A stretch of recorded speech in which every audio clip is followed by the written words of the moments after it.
In this video, I will be putting in the chapters in order to resemble that of a typical device chain that can be found when mastering. So I'll begin with equalization. The purpose of eqing during the mastering stage is not truly the same as when mixing.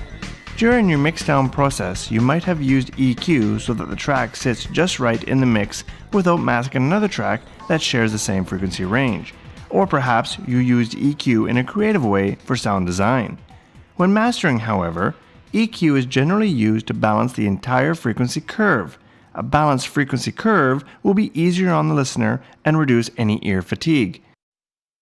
Before we begin to look at tonal balancing, I stress that one tool that is a must-have is a good frequency analyzer. This will allow you to visually pinpoint the troubled areas before any equalization is applied, plus allowing you to see the effects of any changes.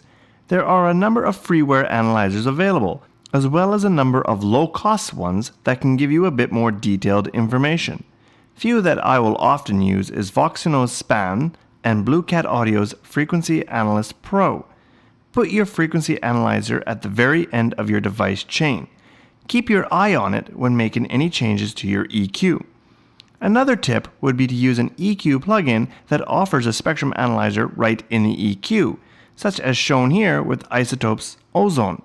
This makes it easy for you to quickly see the areas that need tweaking. Okay, so now that we have some sort of analyzer in place, let's do a little EQing. As I mentioned, EQing in the mastering stage is to balance the tonal character of your audio. And what I mean by that is so one certain frequency range does not stand out any more than the others. If you are to take a look at a commercially released CD through an analyzer, you'll see that the curve consists of a fairly straight line with a slight decline in slope. There is not one frequency range that is sticking out like a sore thumb. This is what you are trying to achieve. Now, depending on your choice of analyzer, I suggest that you have the speed or ballistics set to slow or average. The reason behind this is that if the analyzer is working in real time, there will be passages in your audio where some frequencies are higher than others, and this is fine. But when you average out all the frequencies through the length of the audio source, this is when there should be no offending frequency ranges. So whenever possible, try to use a slow setting on your frequency analyzer. Start by playing your song from start to finish. Let the analyzer do its thing.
Once the song is complete, you can see the areas, if any, that need correcting.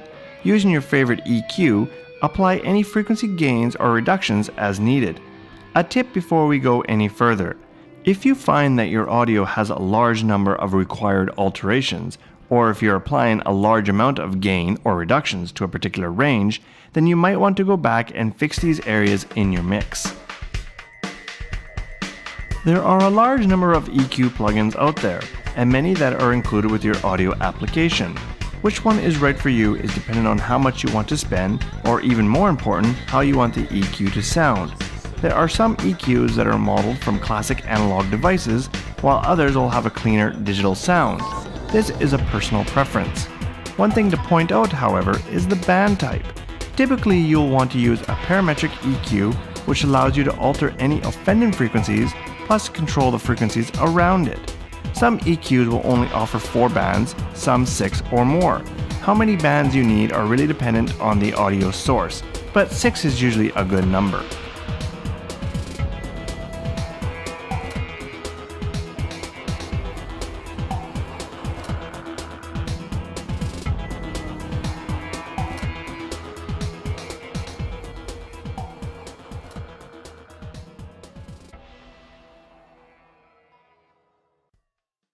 Now there is one standalone application worth mentioning here, Harball. This application is unique in that it offers an audio analyzer plus EQ in one. However, the difference is that the EQ is not your traditional EQ where you would alter one or more of the available bands to correct any problems. Instead, Harball allows you to redraw the entire analyzed curve to create a filter. This gives you far more accuracy than any EQ plugin. The application is a standalone, so you'll have to open your audio file, EQ it, then save it and continue working in your favorite host. But the results are well worth it.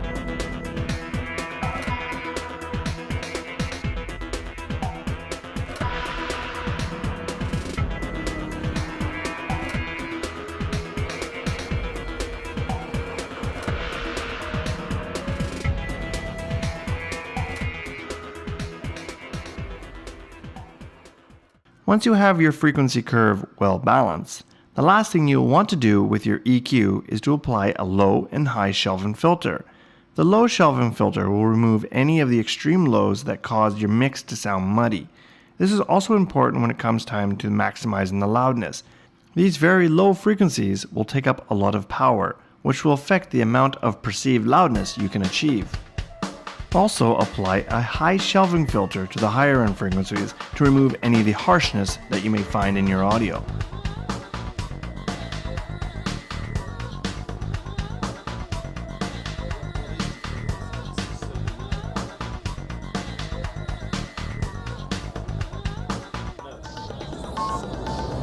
Okay, so by now you should have a perfectly balanced frequency curve to work with. The next step would be to apply some compression as needed, which we'll take a look at in the next chapter.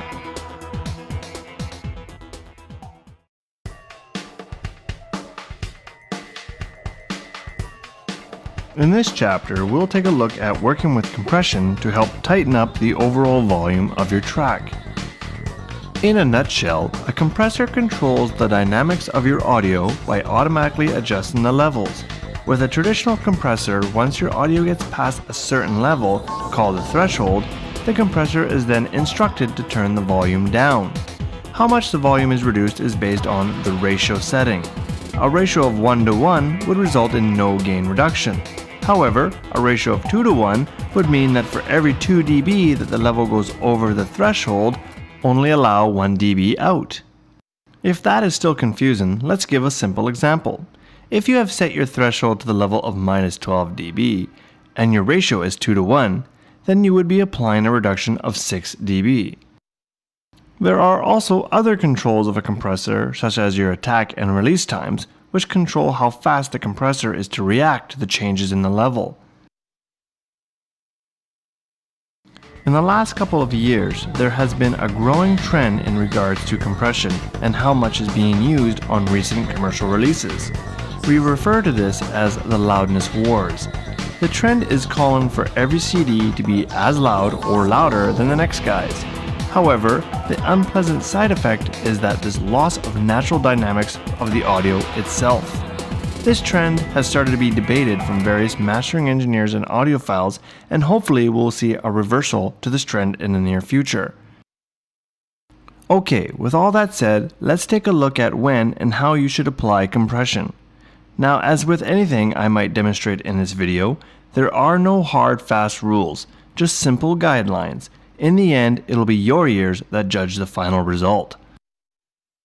Just as with the EQ chapter, there is a must-have tool that should be in your device chain. This time, it's a decent Rms meter. The Rms value is your loudness. This is the level that you'll need to concentrate on. Some good ones I recommend are Inspector by Roger Nicholas Digital or Peak Meter Pro from Bluecat Audio. Some Rms meters, by default, will have a slow response time to show you the average in loudness. This is good for when you're maximizing the final output, which we'll look at later on. However, when applying compression, I like to use a faster response so I can see the dynamics of the audio. Load up your compressor in your device chain right before your Rms meter. As with the EQ, the compressor plugin you will use will depend on the features and sound quality you are after. If possible, try to use a compressor that offers the basic controls of a threshold, ratio, attack, and release. We'll have a closer look at the various compressors available in Chapter 8. Before making any adjustments to your compressor, take a look at the RMS levels of your audio. Watch for the lower RMS levels and the upper RMS levels. What is the difference? This is a good judge for your current dynamic range. Depending on the audio I'm working with, for most mainstream music such as pop or rock, I find that a dynamic range of 6 dB gives me the desired tightness without the overcompressed feeling. To get the desired dynamic range, I calculate the current dynamic range and subtract my desired range to get a number of how much the compressor needs to reduce the audio by. So if the audio has a dynamic range of 12 dB and I want it to be 6 dB, then I need to have the compressor reduce the level by 6 dB. Now that I know how much to reduce, I need to set up the compressor to do so. As I described earlier, the reduction amount is a result from a calculation between the threshold value and the ratio. So in theory, I could enter a threshold of -12 and a ratio of 2:1, and that would give me a 6 dB reduction. However, this would not always be the case. You need to set your threshold to a level that would actually make a difference. If set too high, then you would be reducing only the peaks, and not much of the dynamic range. If set too low, then you would be just reducing the overall volume, not necessarily reducing the dynamic range. So in my example here, I'm going to set the threshold to around the lower values of my RMS meter, and set the ratio so that it works out to be a 6 dB reduction. At this time, I'd like to point out that you will need to apply your math skills here to work out the ratio based on your threshold and desired reduction amount. For many, myself included, do not want to bother with the calculation process. In that case, I would recommend a compressor plugin that shows you the resulting curve. This allows you to adjust the ratio until the graph shows the desired amount of reduction. Several compressors will come with a gain reduction meter in addition to an output meter. This allows you to quickly see how much reduction is actually being achieved. If you are trying to reduce the audio by 6 dB, then watch the gain reduction as you adjust the ratio until you see a 6 dB reduction. If you are doing this, be sure to pass through various sections of your audio source to ensure that you're not reducing the quieter passages by 6 dB. This would result in a much larger reduction to the louder passages. Slower gain reduction meters may be more suited for this job. Another thing to consider when choosing your compressor. Once you have your desired reduction and dynamic range, you may want to adjust the attack and release settings to smooth out the effects of the compressor. The attack setting will control how fast the compressor begins to reduce the audio once passing the threshold. If this setting is set too slow, the compressor won't have any real effect. Setting it too fast will lead to distortion. As a general rule, I use a setting that will allow just the transients of the audio source to pass through the compressor unaffected. Again, this will depend on the audio you are working with. The release setting controls how fast the compressor will return to normal level after the audio has fallen below the threshold. I often use a slower release time so that the audio isn't falling back so fast that it creates a pumping sound. It is easy enough just to start with a release time of about 50 milliseconds and slowly increasing the release time till you hear no more pumping from the compressor. A tip here is if your compressor has a gain reduction meter, is to watch this meter while adjusting the release. Here you can see just how fast the compressor is being released. Here I'm going to show you how I often will set my attack and release times. Again, I stress that this is not a golden rule, and that all mastering engineers out there will do the same. However, I do find this a great starting point and an excellent way to learn about the relationship between the attack and release settings. For this, you'll need a compressor that has a gain reduction meter. Before I have made any adjustments to my ratio setting, I'll be sure that my attack and release settings are as low as they can go. I then adjust my ratio till I have the desired gain reduction. Next, I will increase my release time till the compressor smooths out the audio level a bit. The reduction amount actually increases. This is because the audio is not being released back to its original level fast enough before the compressor applies even more reduction. This gives you a great demonstration of the relationship between the release setting to the compressor. Now, I don't want that extra gain reduction that was introduced by the increased release time. To counteract this, I will adjust my attack time. Increasing the attack time will lower the reduction amount. I will set my attack time so the reduction is the same as before I altered the release time. This is a result of the compressor being slower to respond. Therefore, the release has a better chance to returning the audio to the original level before more reduction is applied. On a side note, as you can imagine, there are many software compressors out there. Some might have no attack or release settings at all. These compressors will analyze the audio and determine automatically the best attack and release times. These are great if you do not want to mess around with tweaking. However, I should warn that some of these plugins may do a better job than others. Something you should check if you plan on buying such a compressor. Some compressors offer a makeup gain.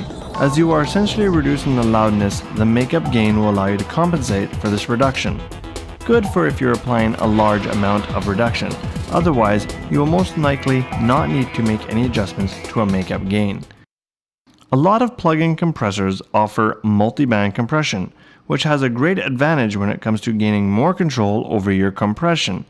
How this works is that your compressor will split the audio into 2 or more frequency bands and allow you to compress each band individually.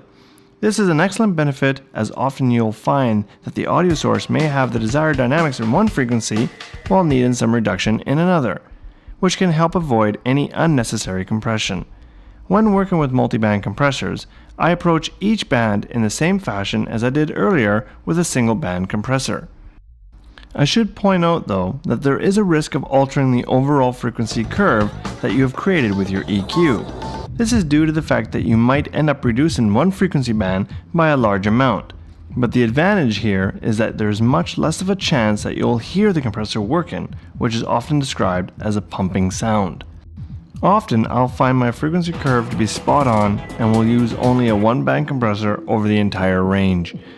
So now that you have the dynamic range under control, your next step would be to maximize the loudness of your song, which we'll take a look at in the next chapter.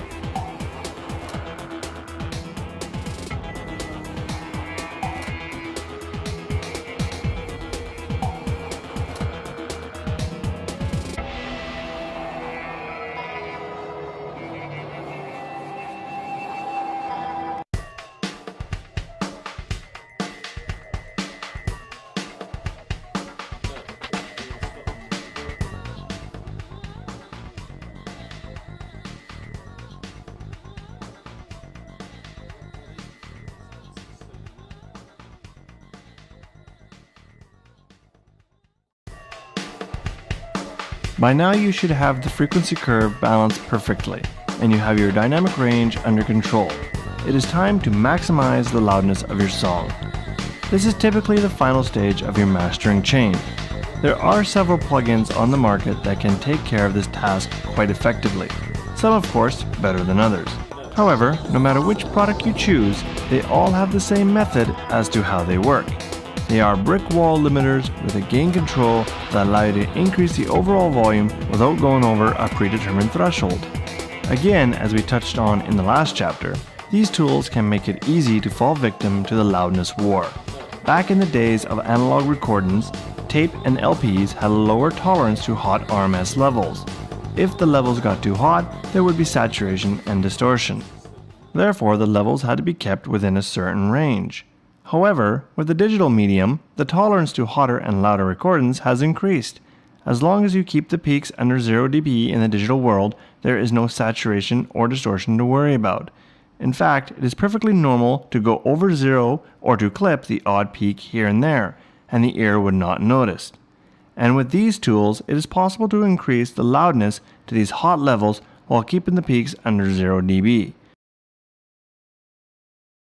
There are actually two methods that are commonly used when maximizing the loudness: limiting and clipping. Some of the plugins will do only one of the two. Some can do both, such as Isotopes Ozone. We'll first have a look at limiting.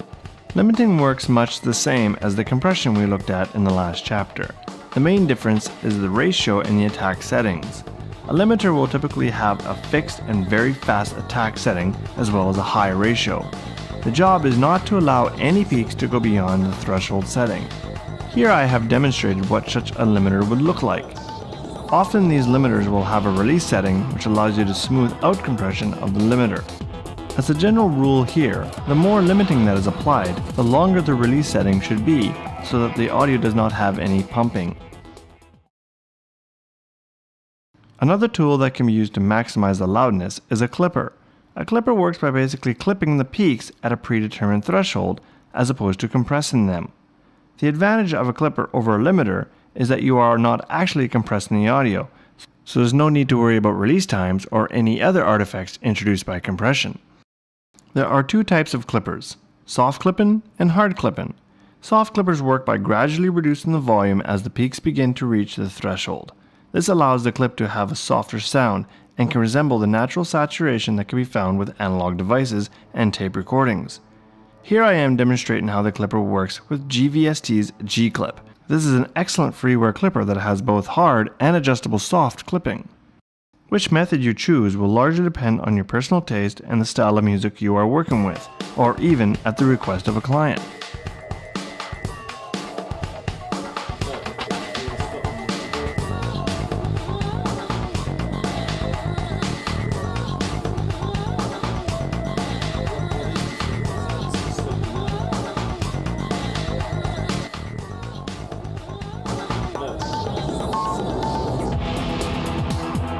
In terms of loudness, if you are thinking as loud as possible, forget it.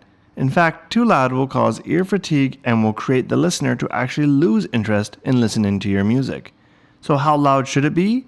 This has been under debate, but a few respected mastering engineers in the industry have proposed a set of standardizations for the loudness of music material. For example, Bob Katz has put forward to the industry his idea on loudness standards, known as the K-meter system. This particular system, personally, I find to be a great proposal and a great guide when maximizing the audio levels. In this demonstration, I'm going to show a few different plugins to maximize the levels. The first one I'm using here is once again Isotopes Ozone. I have set the maximizer to be a clipper as opposed to a limiter. The Ozone maximizer also comes with a histograph that shows you the RMS levels of your audio over the last few seconds. This helps you get a good idea of how much gain you need to apply. If supported by your Rms meter, try to set the response speed to a slower value. This will be easier to see how much gain is required than if your meter was responding faster. Bluecat Audio Digital Peak Meter is great for this. Before you start applying any gain, make sure your threshold is set to just under 0 dB. I'll typically set my threshold to minus 0.01 dB. Using the RMS level as your guide, apply gain to your RMS levels are averaging around minus 12 dB on the louder portions of your audio source. This should give you all the loudness you need.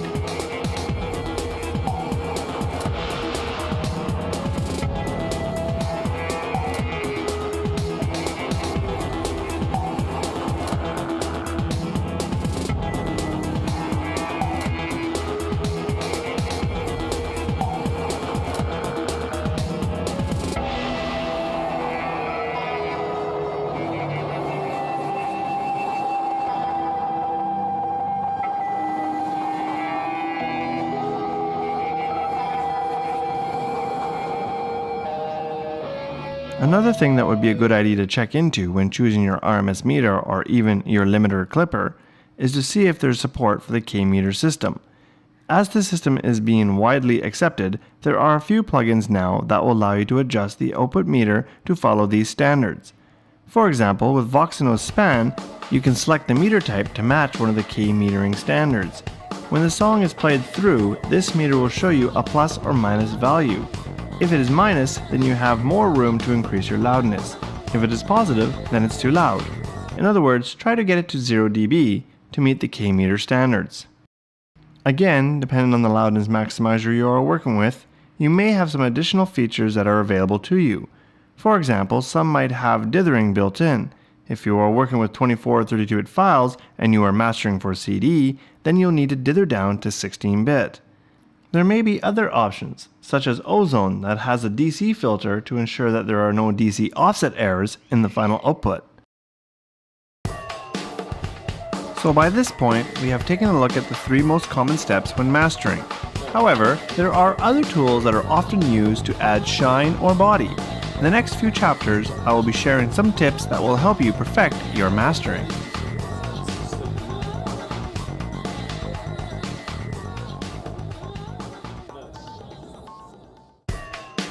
In this chapter, we're going to talk about optimizing the stereo image of your mix. You may be surprised to know that there is the ideal width to your stereo image. When mixing or mastering in stereo, you may not notice any problems whatsoever. Everything is sitting in its proper place. However, in some cases, even with commercial releases, if you are to play that stereo track through a mono playback device, you may find that some of the parts of your mix have disappeared altogether. This is a result of the left and right channel being out of phase with each other. And what that means is the difference between the left and right channels is so great that when merged together into a mono channel, they cancel each other out, resulting in the disappearance of certain tracks. Now, depending on your host, you may have a phase meter at your disposal. This is what you should be using to check that your stereo mix is not out of phase. If you need one, there are a few plugins on the market that can be used within your host that will allow you to monitor and possibly edit the stereo image. In the first chapter, I talked about using a good frequency analyzer when applying EQ. So a good option here would be to have a look at NewGen's Visualizer. Not only does this plugin have an excellent frequency analyzer, but also comes equipped with an excellent phase meter. A phase meter basically has two portions. A plot type graph that will show you how the audio is placed within the stereo field. Use this portion of the meter to get a quick glance at the current stereo width. This meter should be more vertical in body than horizontal. The second portion of the meter will give you a more detailed information on the phase correlation. It is broken up into three values, -1, 0, and +1. Your stereo image should have the value that is hovering between 0 and +1. There may be a few peaks or short sections that float over to the -1 side of 0. This is perfectly acceptable, as long as the majority of your audio is on the +1 side. If you are seeing phase issues, then the simplest way to correct them is to narrow the stereo image. There are a good number of plugins that can do this for you. Of course, all stereo image plugins are slightly different, but all have the same goal, which is to make the stereo image wider or narrower. So while watching your phase meter, adjust the amount of width so that it is no wider than the 0 line. As I mentioned earlier, there may be the odd point where the width might go beyond 0, and this is perfectly acceptable, as long as it is not permanently staying over the 0 point. Anything within 0 and +1 is what you want to see. The desired width is really a personal taste, or that of the client's. A wide image may have space and could make the mix sound larger. However, this can have a negative effect in the details of the mix, so try to find a happy balance between the detail and size. Now, with all that said, in the next chapter we're going to take a look at some tips that will tighten up the low end and add punch as well as width to your mix.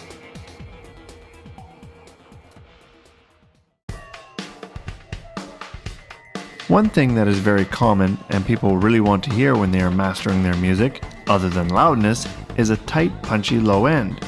And while this can be achieved mostly during the EQ stage with a well-balanced frequency curve, another area that is often overlooked is the stereo image of the low end. In the last chapter, we looked and learned about phase correcting by making sure that our stereo image is not too wide. I also mentioned that in many cases having a wide stereo image can take away detail from your mix. And one area that is usually affected is the low end. Ideally, you want the low end of your mix to be strictly mono, unless of course you are going for some sort of effect.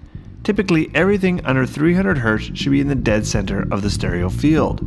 Now, you may be thinking that during your mixdown process, you did place all of your bass tracks or kick drums, etc. in the center, so there should be no problems. However, we need to consider other areas of your mix, such as reverbs or any other effects that you may be using. For example, if you are using a stereo reverb, then the low end of the reverb will not be mono. There are a few plugins out there that can achieve this for you. Essentially, they filter everything under a predetermined frequency into a mono channel. A perfect plugin that comes to mind is NewGen Audio's Mono Filter, With this plugin, you can enter the frequency in which everything below will be converted to the mono channel. You can also preview the mono channel and the stereo channels independently, so you can hear just what in the low end you are filtering. If you don't have a plugin like this, I would suggest looking into it. The price is very affordable and will tighten up your mix a great deal. If you are using Isotopes Ozone, then there is already a trick that can achieve the same desired results. Isotope comes with a stereo image module. This module is part of the multi-band modules of the plugin. Set one of the available bands to the desired cutoff frequency point, again around 300 Hz is good, and decrease the width for that band all the way till it becomes a mono channel. Ozone also has a phase correlation meter built in, so you can see instantly the effect. You can also solo the one band to hear and see the changes. Ozone is equipped with 6 modules that will allow you to do all your mastering in the one plugin.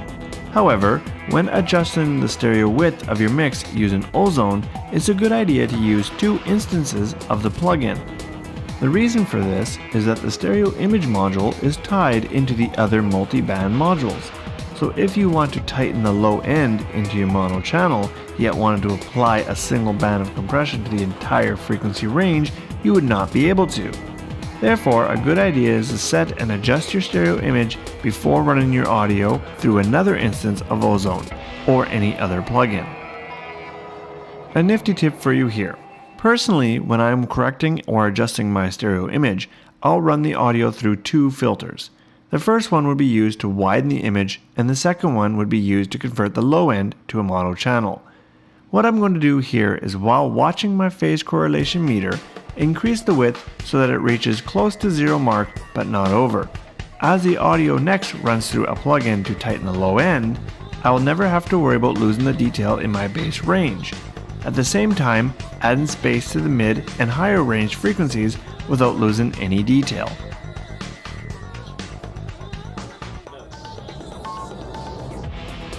For Ozone users, this can be achieved by using 2 bands in the stereo images, one band for everything under 300 Hz and the other band for the rest.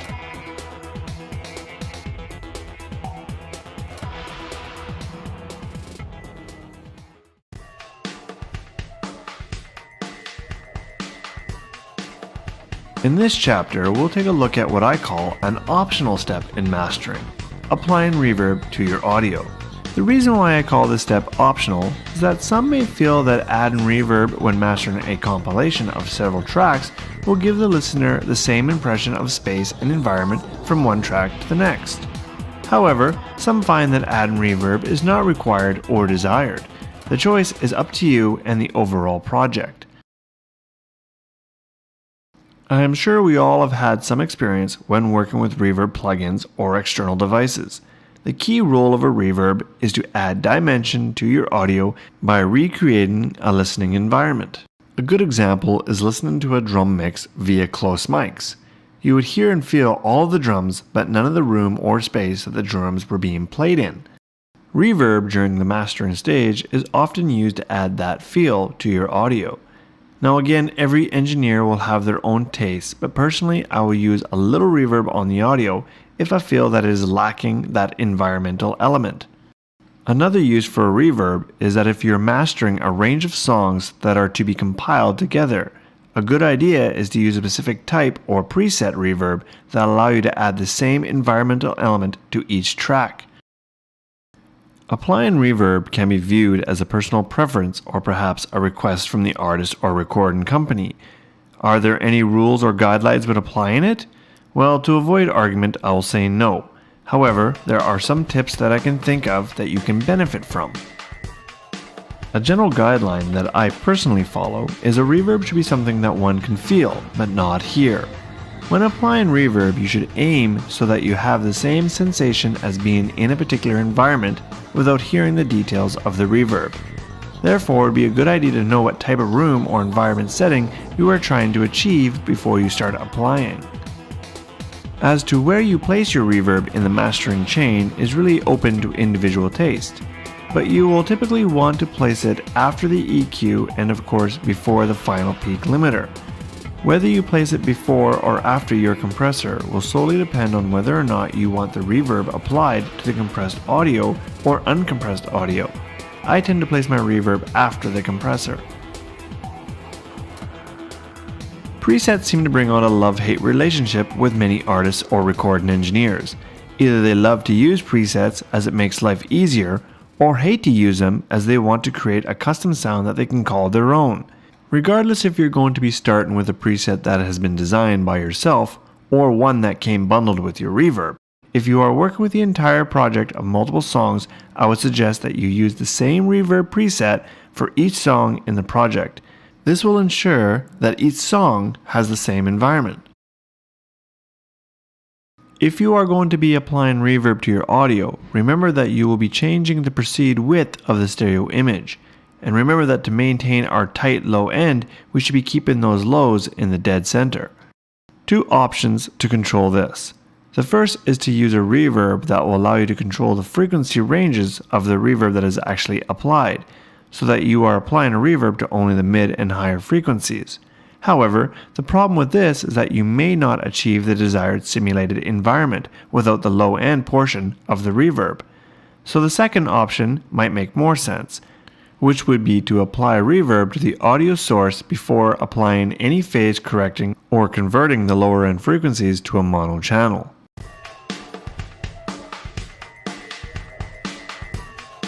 In this chapter, we're going to take a look at adding extra bite to your audio by using exciters. An exciter recreates some of the shine that can be often found with analog devices, where some of the harmonics in certain frequencies would be enhanced or boosted. This could often create desirable effects.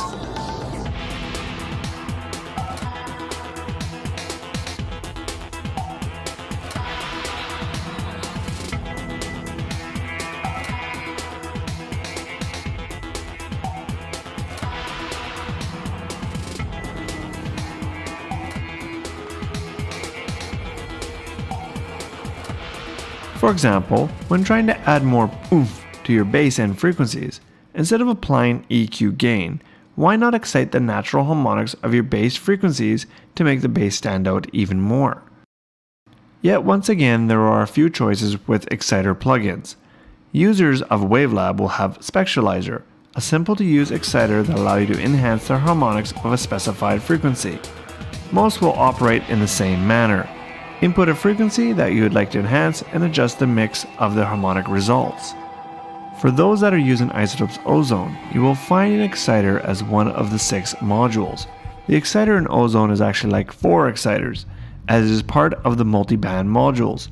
Each band has an exciter with a control to adjust the amount of simulated tube saturation, which creates the harmonics, and another control the mix of the harmonics to the original audio. When making adjustments to your exciter, have a look at your frequency analyzer. You should be able to see harmonics being introduced into your frequency curve. Adjust the mix level and make sure you are not creating any sudden peaks with the harmonics. Often it's a good idea to keep your eye on the specified frequency from your exciter.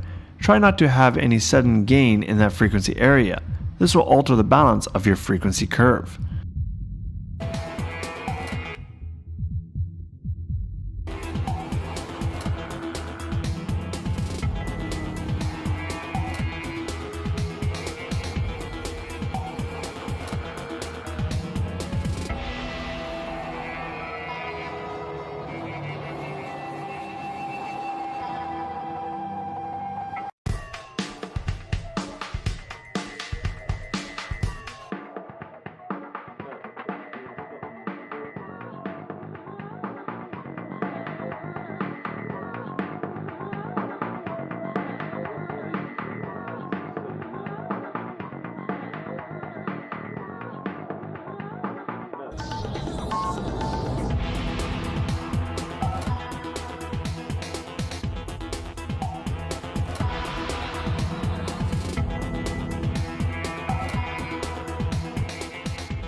Today we're going to be EQing a bass drum using the Digidesign EQ3 7-band EQ that comes with Pro Tools LE. I want to note that this same procedure would work with any plugin of EQ, as well as any hardware EQ. This is a common mix technique where we sweep around the frequencies looking for stuff that we do like and boosting it, or for stuff that we don't like in a sound and removing it or attenuating it. When doing this type of practice, it's also important to keep in mind that you want to check in context how the instrument is sounding within the mix. You don't want to just do this on a solo instrument and make something sound really good to later find out that it doesn't sound great in the mix, because a big important part of mixing is how everything comes together to create the whole song. Now, we're going to just be doing this with the solo bass drum to clean up the sound, because I think that's very important that our bass drum sample sounds very good. But just keep in mind that if you were doing this with a regular mix, if you're doing this in the context of a song, you'd want to just check back and make sure that it sounds good with the whole song, especially the bass line when doing the bass drum. A lot of times we find in bass drums, either electronic or acoustic, sampled or real, that 400 Hertz is a good starting point for sweeping, to find some tonal frequencies or boxy sounds that don't really help either the low end of the bass drum, the punchiness, or the beater sound at the top end. A lot of mids and low mids can be removed in order to make way for other things in the mix and other parts of the bass drum. So I'm going to dial in 400 Hertz to my low mid frequency. I'm also going to give myself a nice tight bandwidth so it's precise. And then we're going to boost the gain. Okay? I'm going to turn this band off, and let's hear our bass drum sample to see what it sounds like without any EQ.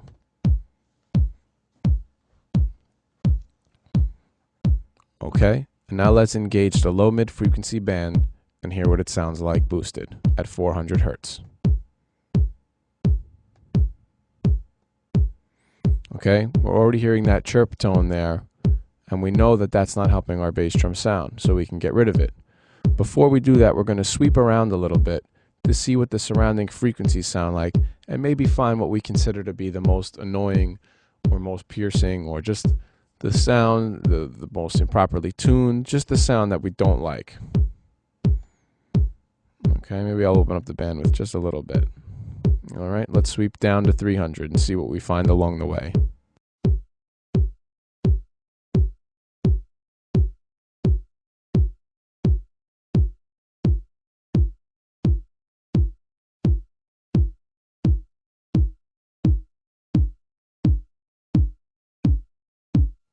All right, now when we get to this point, it's not as bad, but throughout the entire 300s, I would say that we're hearing not there so much. We're hearing a lot of frequencies we don't need, like right there. All right, let's do a reduction there, a big one. Bring that all the way down, and maybe widen up our bandwidth, and just remove that entire part of the spectrum. Let's hear it with and without this reduction.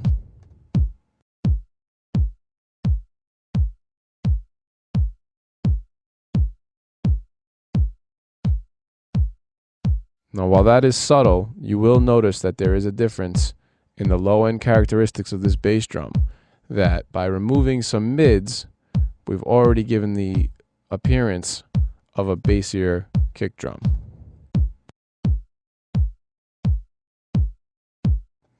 Okay, let's get back up to 400 and sweep up this time and maybe see if there's something else in the mids that we want to remove.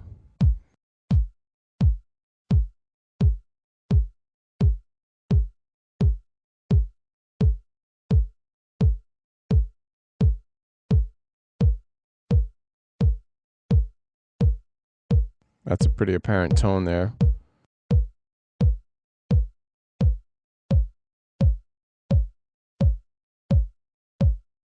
That's pretty harsh too.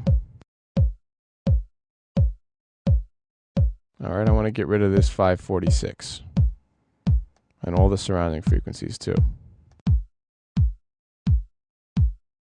Now we want to make sure we didn't go too far. Let's hear it with and without these two bands. It's really a different instrument now. Now, if you wanted something punchier, you may want to bring some of this back, But if you wanted something deeper, you'd probably leave it just where it is.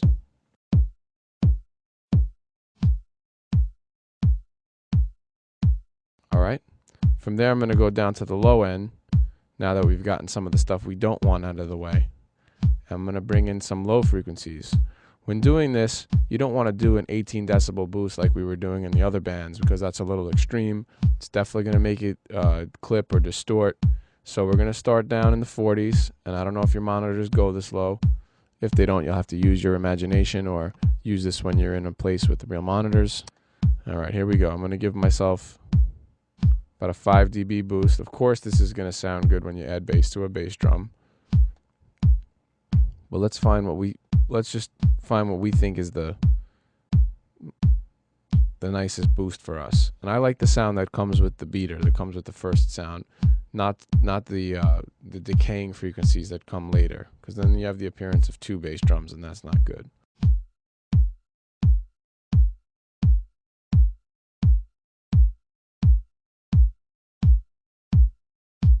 See, I don't like the tonality of this one. I'm going to skip past this. Same thing here. We're hearing that second beat.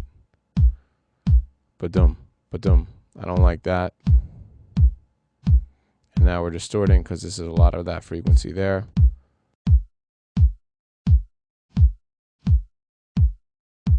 Alright, I liked it lower. I liked it down, way down low. If you're hearing this on computer monitors, I apologize.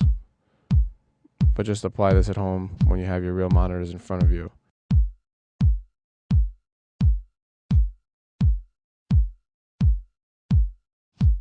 Alright, let's hear it with and without everything.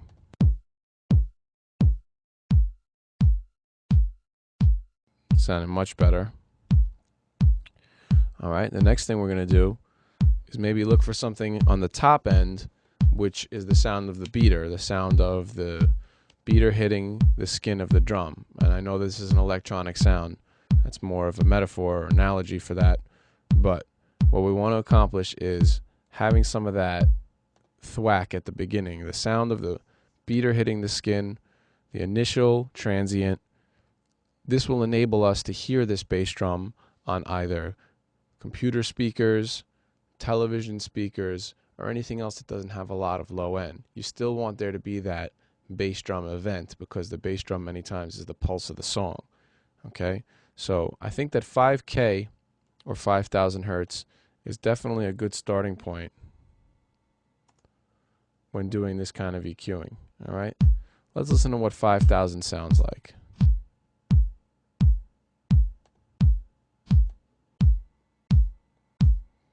Okay, it's a nice beater sound. It's coming out.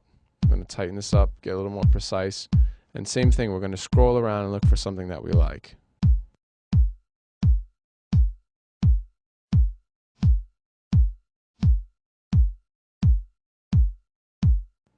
I think this whole range is sounding pretty good. I don't want to go that far. And I'll do something like that.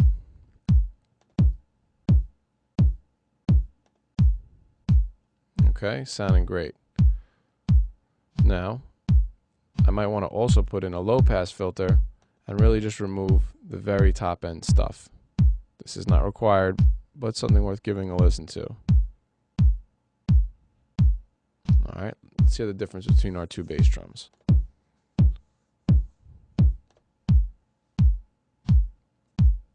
Okay, I think I went a little too far with this. Just going to give it just a little taste of that. And here we are, one more time. Versus. Thank you for checking this tutorial out. Thank you for stopping by. Thank you to Indaba Music. And stay tuned for many more. Peace.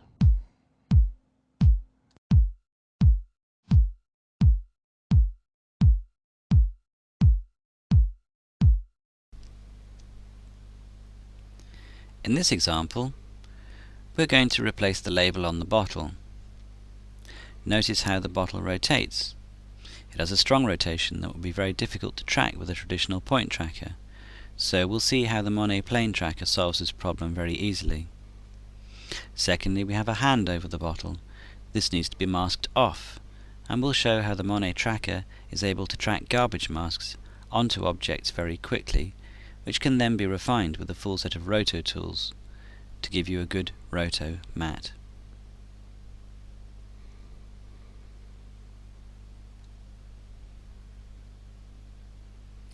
It's often easier to start in the middle of a shot, which is what we're going to do here. With this particular example, we need two layers. The first layer we draw is around the label itself. We'll call this the label layer. And the second layer we draw is around the hand. This layer will then track the motion of the hand, and we'll refine this later on and use it as a hold-out mat.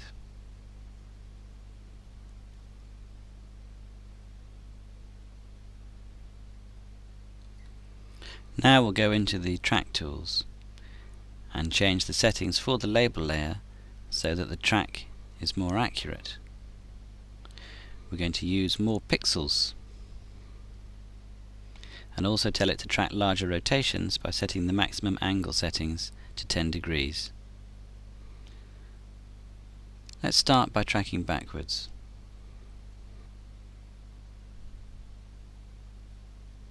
And as you can see, the object is rotating and it has motion blur, and the Monet planar tracker is tracking it very easily.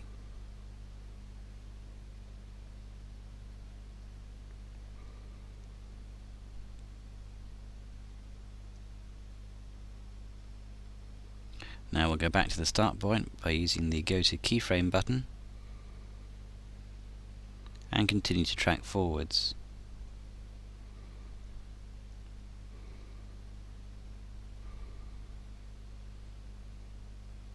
Again, note how the planar motion tracker within Monet is able to track the rotation very easily.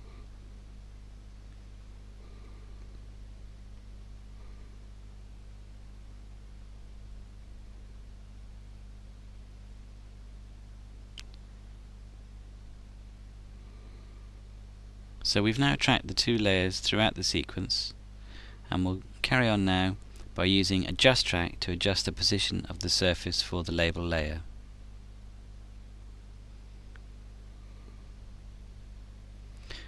So we go to Adjust Track, position the corners of the new label where the corners of the graphic needs to appear. I can use the grid to help me here by using it to align the label accurately to the edge of the bottle.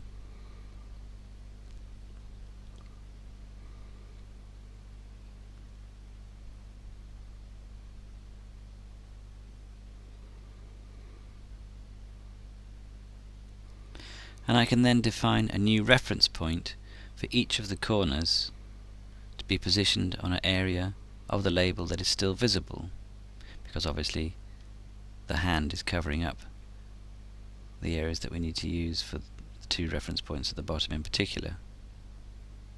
But also there's not much contrast at the top, so we'll use reference points on the label for both of those as well.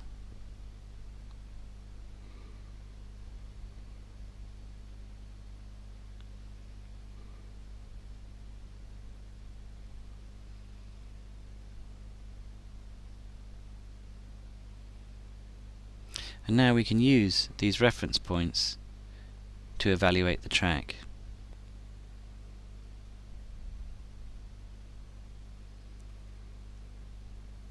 We can select each reference point in turn and decide if we need to make an adjustment or not.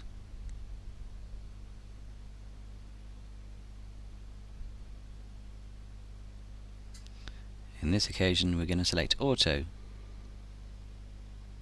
to make a slight adjustment, and then we'll go and evaluate the rest of the points as well. So here we're making slight adjustments to make sure the label is tracked to the side of the bottle correctly at all times.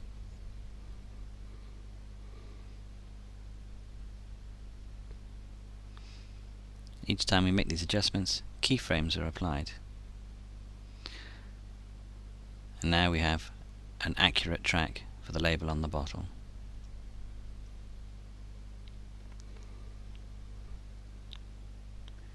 We now need to refine the roto shape for the hand. So we go to the Layers menu, lasso the points that we'd like to adjust, and then we're going to go down to the edge width control and apply a soft edge to these selected points. We're going to choose a value of 5 to get a decent soft edge for the edge of the spline. Then we can zoom in and start repositioning these points. First of all, we'll remove the overlay, we don't need the surface there, and we'll start to move the position of these points along the edge of the hand.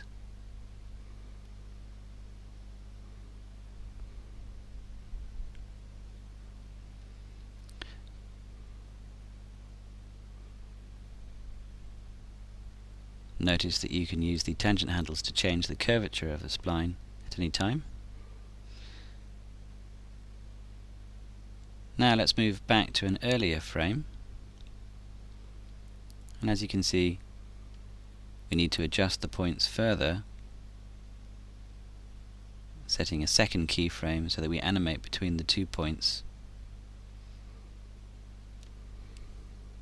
so that my spline follows the edge of the hand correctly. I may need more than 2 keyframes, so I'm just going to step through, adjusting the edge of the mask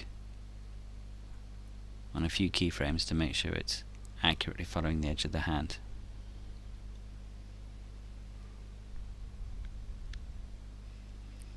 Now let's go to the last frame and move the inner point so that the soft edge is consistent throughout the shot.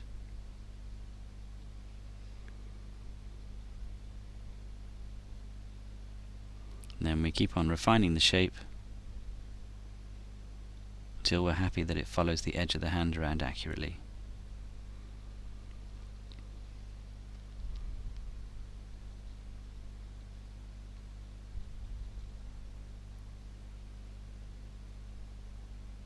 So 1 or 2 more keyframes just to make sure that everything is animating properly.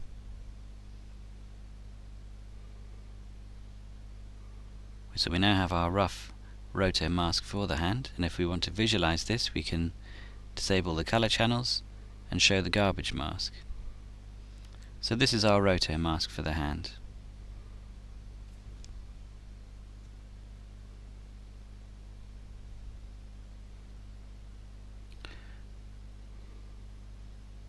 So now we'll insert a new label onto the bottle by going into the image menu and importing an element. In this case, we'll use the mono logo and attach this to the side of the bottle. So we import our graphic file. Here's our graphic, and we want to use the alpha channel created in the graphic application so we can see the curvature at the top.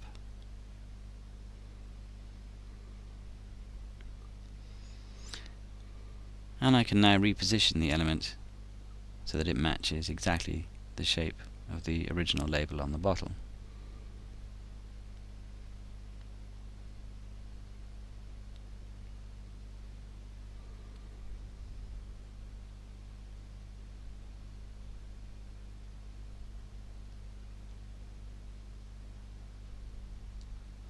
Now when we render, we can see that the label is rendered on top of the hand. Obviously we want to use the mask for the hand to limit the area being rendered into, and we do this by enabling the use of the layer mask. Over here we need to refine the mask slightly, so we go back to the Layers menu and reposition the points so that the mask is inside the spline.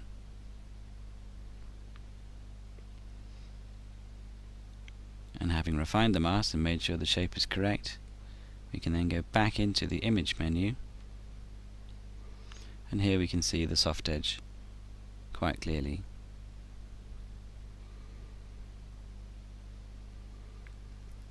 The hand is now back on top of the label where we want it.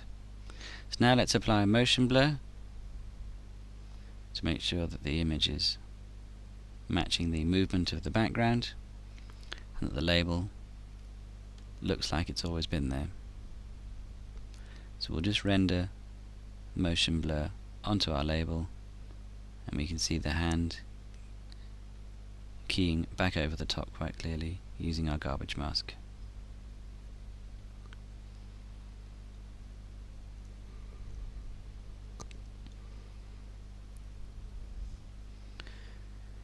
To make it look even more accurate, we can also go to the anti-aliasing tool within the blur controls, and then we can re-render, adding anti-aliasing and motion blur to the label on the bottle.